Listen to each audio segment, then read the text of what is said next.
За өнөөдөр Монгол улсад гэмтрийн улмаас учирсан хохирлыг одоо барагдуулах асуудал туйлын одоо хангалтгүй байна. Тийм учраас хуульчийн хувьд, өмгөөлөгчийн хувьд одоо дараах саналыг бол гаргаж байна. Тухайлбал нэгдүгээрт одоо мөрдөж байгаа хуулиар гэмтрийн улмаас учирсан шууд хохирлыг гаргана гэж байгаа. Шууд усыг гаргахгүй. Энэ юу гэсэн үг вэ гэхээр жишээ нь одоо хүн амны хэрэг боллоо гэж бодъё. Гэтэл оршуулгын зарлалыг гаргадаг. Гэтэл тэр хүн чинь одоо амь хохирогч бол ажилтай төрөлтэй байсан байж тараа, орлого олдог байж тараа, гэр бүлтэй байгаа, гэр бүлэн тэжээн тэтэх энэ бүх асуудлууд бүгд байхгүй болж байна. Гэтэл зөвхөн шууд хохирол буюу оршуулгын зарлалыг л гаргаж байгаа. Ингэж бол болохгүй. Өнөөдөр өчнөө одоо улсууд гим зэмгүй явж байгаад одоо зодуулж байна, дахил татуу болж байна. Тэгэхэд энэний зарлал гэж байхгүй. Эмнэлэг төвт нь улсын эмнэлэг төвт нь хагалгаанд орно, ус хагалгаа хийгээд өгсөн.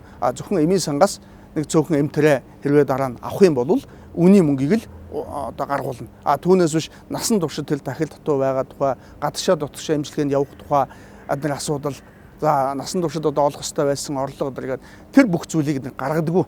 Тэгэхээр өнөөдөр эрүүгийн хуулиндаа юугаа заачих ёстой юм гэхээр гэмтрийн улмаас хохиролд учруулах юм бол шууд болон шууд ус хохирлыг одоо нөхөн төлөвлөхөөр заачих ёстой. Ингэх юм бол одоо энэ улсууд хариуцлагатай. За хоёрдугаарт нь бол гэмтрийн улмаас учирсан хохиролд төлөвлөх асуудал бол үнэн хангалтгүй байна. Энэ дээр их зүйн зохицуулт хийх зайлшгүй шаардлагатай. Өнөөдөр олон улсууд залилуулаад мэхлүүлээл гэмтрийн хохирлыг авч чадахгүй байгаад байна. Зөвхөн ялаа хэдлээ явцдаг. Гэтэл ял гэдэг бол тухайн этгээд гэмбуруутай үйлдэлийнхээ улмаас учруулсныхаа төлөө хариуцлага хүлээж байгаа, цээрлэл хүлээж байгаа үйлдэл болохоос биш хохирлт бол хамаарахгүй зүйл байхгүй. Тэгэхээр хохирол төлөгдөх ёстой байхгүй. Хохирол төлөвлөх нэг хөшүүрэг байна. Тэр юу гэхээр зүгээр яг хуу тухайн төрлийн гэмтрэгт оногдуулах яллын одоо хэдий бага ял авлаач гэсэн хэрвээ хохирлоо төлөхгүй бол түүнийг дээдлийн хэмжээгээр нь одоо ялын өгдөг. Ийм зохицуултыг хийх хэрэгтэй. Энэ тохиолдолд улсаас ямар ч мөнгө гарахгүй тий зүгээр л одоо засгийн газар хүсэх юм бол хууль зүйн яам хүсэх юм бол санаачлал их хурлаар болоод батлуулчихна гэсэн үг шүү дээ. Энэ юу гэсэн үг гэхээр 2-8 жилийн одоо 20 хальтай заллим эхлэх гэдэг ч юм уу эсвэл өгдөм завших ч юм уу гэмтрэг байлаа гэж бодъё. За яг тухайн гэмтрэгийн нөхцөл байдал одоо хоригчийн буруутай үйл ажиллагаа өөр юу ч байдг юм те хөнгөрүүлэх нөхцөл байдлаас нь хамааруулаад одоо 2 жил 3 жилийг өгье гэж бодъё.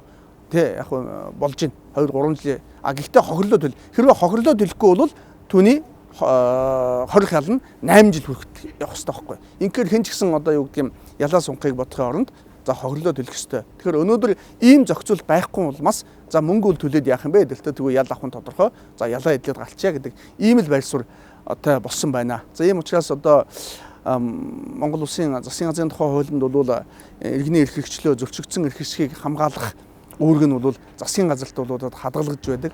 За засгийн газрын санаачлах хуулийг бол хууль зүйн дотоод хэргийн яам боловсруулалт хууль зүйн сайд нь бол одоо засгийн газрын хуралдаанаар одоо хэлцүүлэх юм үүрэгтэй. За ийм учраас гэмтрийн улмаас учирсан шууд ус хохирлыг төлөвлөхөөр гаргуулахаар хуульчлах за мөн гэмтрийн улмаас учирсан хохирлыг нөхөн төлөвлөх асуудлыг оногдуулах яр шийтгэлтэй нь одоо эдлэх яр шийтгэлтэй нь уяах ийм эрх зүйн зохицуултыг одоо хийгээсэй гэж хүсэж за Монгол улсын ерөнхий сайд оюун эрдэнэ за хууль зүйн дотоод хэргийн сайд одоо Нямбатар нарт хандаж байгаамаа. Тэгээд өөрийн энэ саналаа хэлэхээр одоо хууль зүйн дотоод хэргийн яам руу одоо орлоо.